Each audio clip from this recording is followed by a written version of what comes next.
controlar esta maleza, que está emparentada con el arroz rojo, es congénere, lo que significa que se puede cruzar y generar descendencia viable.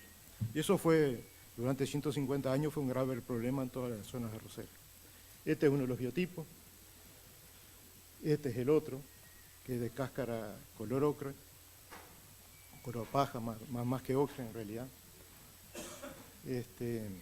Y que durante mucho tiempo nosotros lo que hacíamos era rowing, no teníamos ningún método efectivo, sacábamos las plantitas del campo hacia la orilla. Y en la foto de abajo, si ustedes ven aquí, esto afuera de la chacra, muchas veces el arroz rojo llovía en el otoño, después que lo sacábamos prendía y daba semilla fuera del campo. O sea que eso en varias situaciones lo hemos visto. Hacíamos una parte buena, tenemos que mejorar un poco cómo hacemos esto. No dejarlo semillar afuera, que a veces se prende. Si el otoño viene seco, seguro que se muere, pero si no viene seco, sabemos que en la orilla se prende y el flujo de genes entre la variedad y el arroz rojo existe, como ustedes todos bien saben. Pero bueno, le contaba esto de hablar de los vecinos, porque bueno, siempre es jugoso, pero aunque no somos perfectos, lo importante aquí, el doctor Meroto nos mostraba en 2011 en un seminario que se hizo en el marco de un proyecto que se financiado por Contagro para América Latina, que Iña coordinaba. Cuando se liberó el IRA 422, rápidamente, fíjense que acá el salto fue de 1 tonelada y después entró a crecer a tasas decrecientes. Básicamente, Meroto en aquel momento decía, bueno, ¿qué futuro nos espera? ¿Seguiremos creciendo? ¿Seguiremos en un plató? ¿O entraremos a descender? Y a descender, según nos cuentan Álvaro, Fernando y Pedro, que tuvieron una reunión del FLAR en Porto Alegre hace unas 3 semanas, esta tendencia se está consolidando a nivel del Estado. O sea que eso nos habla, como bien mostraba Gonzalo de la foto, las gráficas de problemas graves. ¿Y por qué siguió creciendo sostenidamente? Porque básicamente el IRA 422 tiene una mutación que el KIFI, cuando le aplicamos KIFI, lo mata.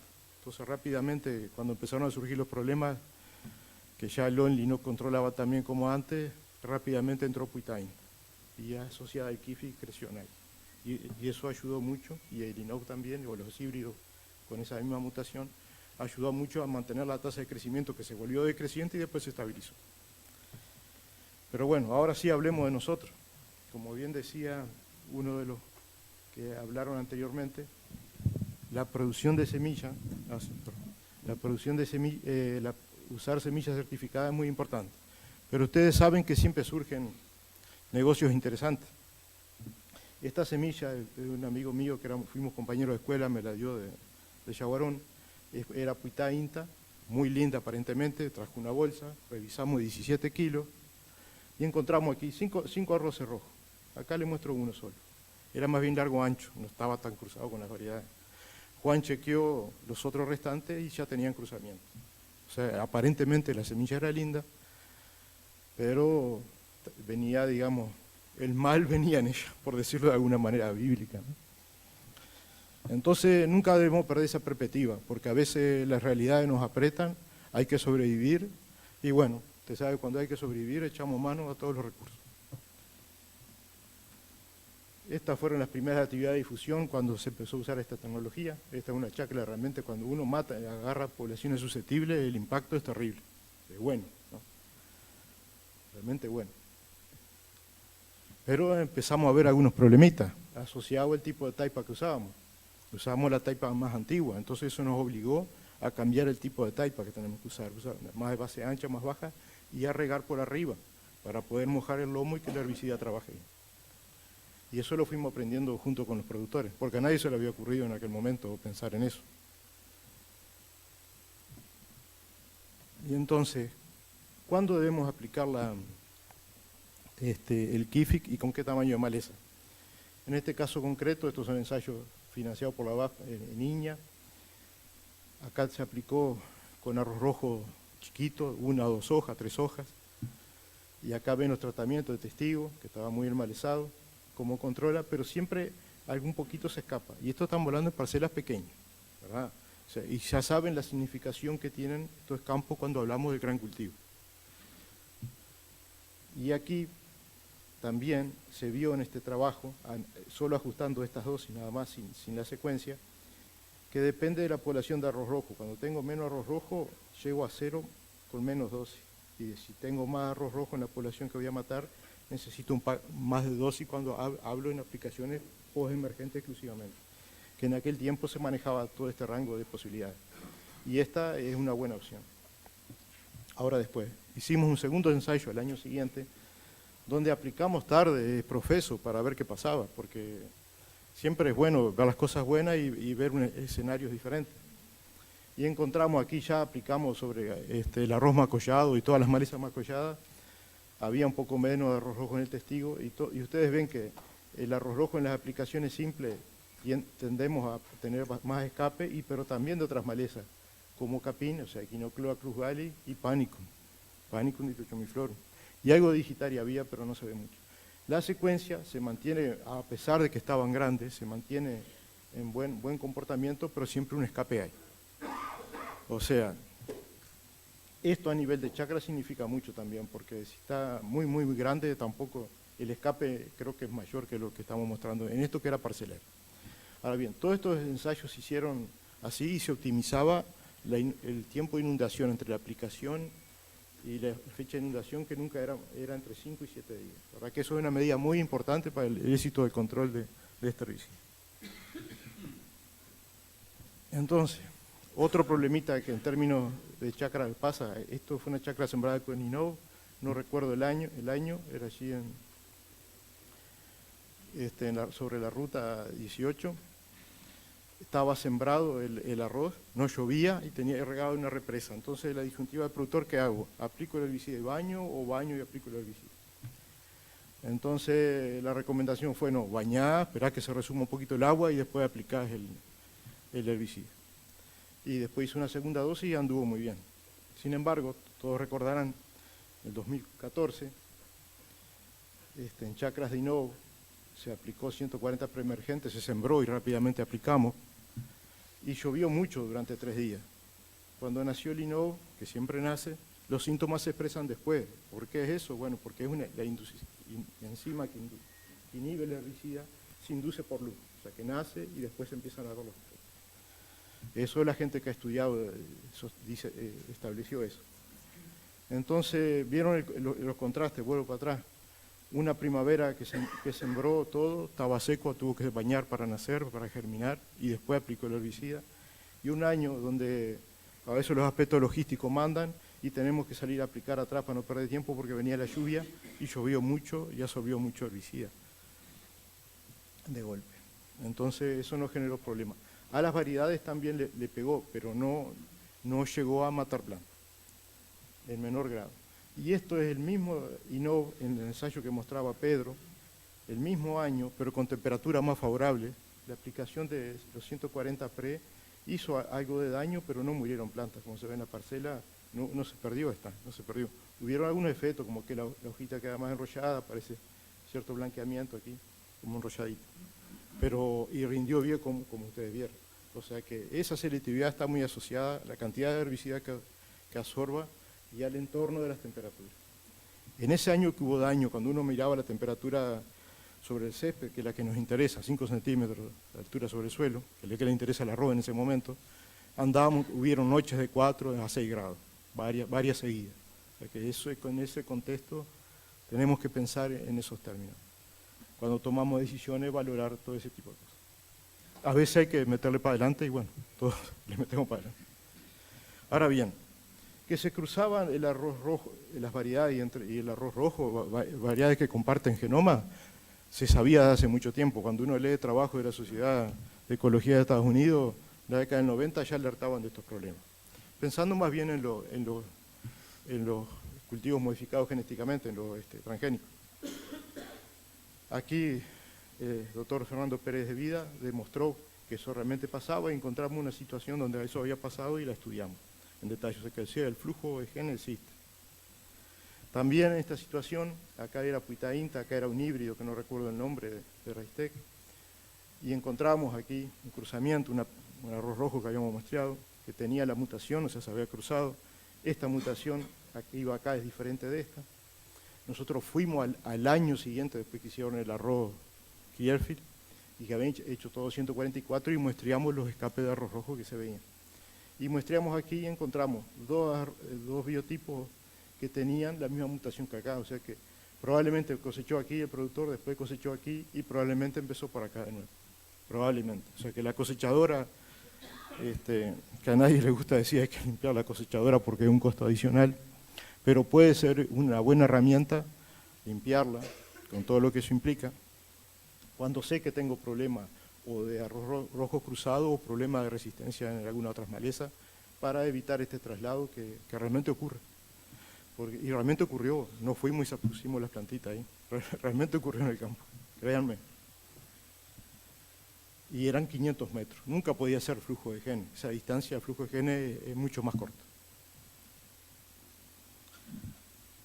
En base a todo eso encontrado, Juan Rosas aplicó a la ANI, consiguió financiamiento para ajustar una técnica que él había estudiado en su maestría, que nos permite detectar rápidamente, en 48 horas, no Juan, si no me equivoco, algo así, rápidamente, o sea, en cuestión de días, con un pedacito de hoja, si está la mutación o no está la mutación. Y eso me implica a mí en el campo que puedo tomar decisiones y vamos a hacer rowing en tal lugar.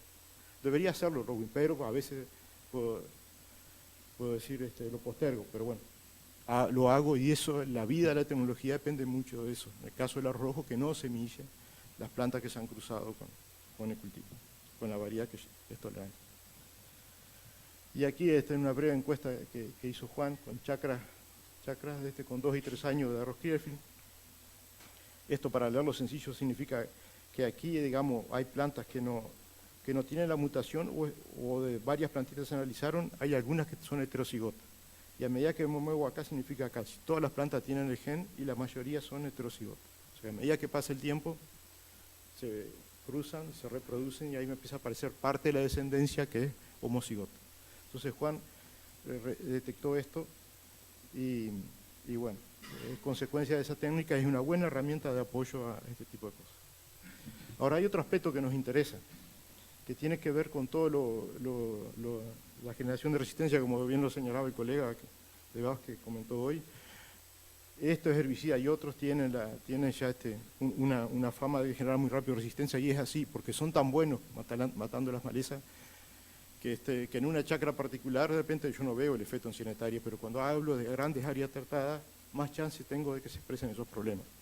Y aquí, en esa misma área donde estudiamos el arroz rojo y los cruzamientos, muestreamos, había capín escapado donde no había habido Clearfield. Esto eran en 70 hectáreas. Había un año de Clearfield perdón, sí, está bien. Otro año aquí. Acá ha habido una aplicación, no dos. Acá había 2 y acá habían 4. Se ha hecho 2 aplicaciones ese año de Clearfield.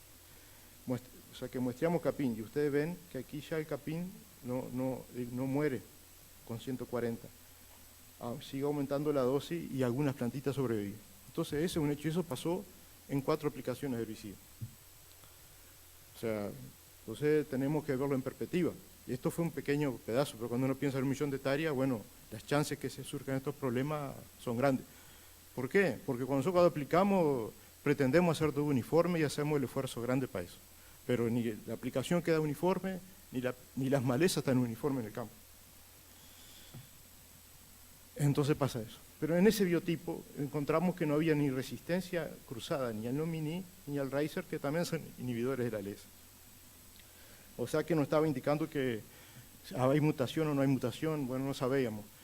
Después Victoria Buenacarrera estudió ese tema y buscamos una mutación, una que sustituye la alanina por leucina, creo que es así, y no la encontramos. O sea que no está, no era de sitio activo. Y aparentemente la resistencia, cuando ponemos algunos inhibidores para estudiar la resistencia metabólica, nos da que algo de la metabólica juega en ese caso particular. Bien, ¿qué ha pasado a nivel de chacra? Acá hay 3 años continuos. Vieron que hay manchoncitos aquí. Yo cuando vi esto me asusté, porque cuando uno ve estos manchoncitos así, salpicaditos en la chacra, y no estaba asociado al vuelo, me preocupé. Entonces acá hicimos esta prueba. Estas son las muestras del campo, y esto es un testigo que sabemos que es susceptible, el del fondo de la otra gráfica, y que tiene cierto grado de resistencia. A veces la foto nos engaña mucho, pero cuando uno mira en detalle, ve que las raíces acá crecen menos y tienden a ser más chiquitas las plantas, en el susceptible. Y estos son más hojosos y hay mucho más raíz, porque la raíz es lo que más rápidamente se afecta. Entonces esto nos da una idea que muestreamos 4 lugares en esa chacra, que hay cierto grado de resistencia. Puede ser bajo, que sea bajo no significa que estoy a salvo, significa que hay otros mecanismos que fueron seleccionados, no de sitio activo, de otro tipo de mecanismo, resistencia metabólica o algún otro. Eso es lo primero. Entonces con esto queremos armar un servicio que lo vamos a liberar en marzo para, con semillas de capín de buena calidad cosechada en otoño, podamos hacer esto. Esta otra chacra de una rotación, un año sí, un año no, y estos escapes lo estamos estudiando. Lo tenemos en la cámara de crecimiento actualmente, pero tenemos serias dudas si es resistencia o hay todo problemas de mala aplicación, como decía hoy el colega, que eso realmente también ayuda. Y por último, todos los que estos herbicidas tienen actividad en el suelo, y son herbicidas que se diseñaron para cultivos de secano, y que gracias a estos avances lo pudimos insertar en el arroz. Entonces, el hecho de inundar el arroz por 100 días, 90, 100 días, en una situación sin oxígeno me cambia mucho me puede cambiar mucho la persistencia de los herbicidas. Y aquí el doctor Kramer, que es correntino, estudiando en Santa María, en una situación de arroz CL, tuvieron 2 años seguidos y al tercer año hizo arroz no tolerante y dividió la mitad del experimento con laboreo convencional y la mitad del experimento sin laboreo. Y encontró este perfil de los herbicidas. Él trabajó con imacetapir, que era lo que ellos usaban. Cuando hago laboreo se mezclan y queda una dosis más baja en cada estrato. En cambio, cuando hago siembra directa, al inundar se mueve hacia abajo. Y esto, el imacetapir, esta es la solubilidad en agua. Y la mezcla nuestra tiene imazapir, que es prácticamente 8 veces más soluble en agua. Entonces, ¿qué esperaríamos? No lo hemos medido. ¿Qué esperaríamos? Que esto bajara, si puede, más profundo si el perfil lo deja. Y esto sea más grande aquí. ¿Verdad? ¿Se entiende eso? Siempre que la conductividad hidráulica del suelo lo permita, él va a bajar con el frente de agua cuando inunda. Eso es así. Entonces, en unos experimentos que hicimos, estudiamos a los 300 días la capa de 0 a 10 centímetros, el que no tenía herbicida y el que tenía 2 días que usaba el momento. Vieron que hay inhibición, 300 días, 10 meses de la aplicación previa. 10 meses, perdón, dijo así. Y abajo ya ahí no había tanta diferencia, más temprano había, pero no a los 300 días. Entonces esto se asocia bastante a lo otro. En cambio, en un suelo más pesado, con más proporción de limo, a los 300 días no vimos inhibición del sorgo, que es una especie muy sensible, sorgo forraje. Entonces, para mostrarle 2 o 3 cositas más, esa interacción existe. Entonces hicimos otros experimentos para estudiar qué pasaba cuando en momento de inundación y las dosis de Skiffy que yo uso y cómo me afectaba la pradera subsiguiente en el crecimiento inicial, no todo el periodo de producción de la pastura porque no lo pudimos medir, sino en los primeros 180 días para tener una idea. Y nos dio que había una interacción de zafra por manejo del agua. Esto aplico Skiffy, que inundo a los 3, a los 7. Acá hago baños semanales, inundo a los 21 días, y acá no hago baños semanales e inundo a los 21 días. Y ustedes pueden ver que en este año, acá lo que inundé tarde, me rindió más a los 180 días cuando corto la mezcla forrajera. O sea que todo esto que yo hago, que me mejora la eficiencia de control, a su vez también me protege que el herbicida no se degrade y se mueva hacia abajo, como hemos visto. Entonces después me pasa cuenta, no es una pérdida, es una pérdida de productividad del 30%. Pero algo ocurre, pero no ocurre todos los años. En este caso sucedió que también había un poquito de arena más alta que en el resto de los otros sitios, eso es todo en el Paso de la Laguna. O sea que tengan en cuenta todo el complejo de factores que tienen que manejar. Sí. El ensayo es así, eran dosis de Skiffy, que ahora después son días en el arroz, en el cultivo de arroz, previo a la pastura. Se sembró la pastura para cosechar el arroz a la semana y se midió la productividad a los 180 días. Hasta ahí la estudiamos. Y donde inundamos temprano hubo una depresión, eso nos está indicando que el herbicida se conserva al inundar temprano, que nos permite controlar bien las malezas, pero a su vez se nos traslada un poquito más adelante su persistencia, y vive un poquito más en el suelo, por decirlo así. ¿Se entiende eso ahora? Esto es con baños semanales, porque fue una primavera seca y teníamos que bañar. Y esto es sin baño. El baño también ayudó, si bien yo a veces tengo que hacer activarlo para que las malezas lo absorban, pero a su vez lo mueve para abajo. En cambio en este, que nunca tuvo, se dio el máximo de la productividad. Era un suelito con un poquito más de arena que los otros dos sitios, que es todo dentro del paso. No, esto es el paso de la laguna. Suelo es limoso, pero algunos con un poco más de arena. En el mismo lugar, y acá están las dosis, también se ve el mismo efecto. Donde estaba cero, donde no había IMI, la máxima productividad. Acá fue decreciendo, inclusive hasta esta, ¿verdad? Decreciendo. No es una gran cosa, pero cuando uno se lo pasa, si tuviéramos más proporción de arroz con pastura y lo pasa, pueden significar muchos kilos, pueden significar más o menos animales que yo tenga determinado tiempo comiendo o engordar. Y bueno, y por último, estudiamos esto con Raúl Bermúdez de pastura, la susceptibilidad de las diferentes especies forrajeras que estamos usando. Y acá tenemos en Río Branco, raigrás baja, trébol rojo baja. Blanco y lotus no se modifican. Ya estoy terminando, Gonzalo. Y esto es en un suelo con mucha arena. Y lo bueno de esta situación es que tenía un buen porcentaje de arena y eso permite que la herbicida baje más, se conserve más. Por eso se permitieron manifestar. Ahora bien, hemos tenido noticias de que en suelos arenosos durante 3 años de arroz Fielfield, en siembra directa, se sembró una pastura con esta mezcla, trébol rojo y raigrás. Nació muy bien, como siempre, y después se murió. Y eso lo verificamos. O sea que esta es una limitación importante. Pensando todo que, bueno, si le podemos vender a Estados Unidos y el rubro vino puede tener alguna significación de interés para nosotros, estas cosas tenemos que empezar a poco a integrarlas. Pero la última cosita, Gonzalo. Aquí el trébol blanco y se comportaron como tolerantes. Entonces, si yo a veces, y tenemos algunos datos que si mezclamos una especie susceptible y estos dos tolerantes, a veces puede aguantarse un poco más de herbicida porque la especie tolerante consume y le baja la herbicida para la especie susceptible. O sea que eso también hay que tenerlo en cuenta. Y por último, en el paso de la laguna no encontramos nada en un suelo más limoso, efecto. Y no los quiero aburrir mucho con esto, pero en Río Branco, en suelos más livianos, sembramos arroz en siembra directa y el raigrás intermedio entre 2 arroces bajaba un 25%. En el paso lo hicimos 3 años y en uno de 3 bajó un 20 y pico %. O sea que el clima a veces juega. Y por último, las siembras tempranas y la deriva de nuestros vecinos con un porcentaje de Kifi. Que Kifi puede ir muy poquito, pero si se asocia con temperaturas bajas sobre esto, como ha pasado que se dan en grandes zonas, en lugares altos, a veces altos pero planos, en siembras tempranas, el daño puede ser muy grande. Eso también ustedes lo saben. Muy bien, Néstor, muchas gracias.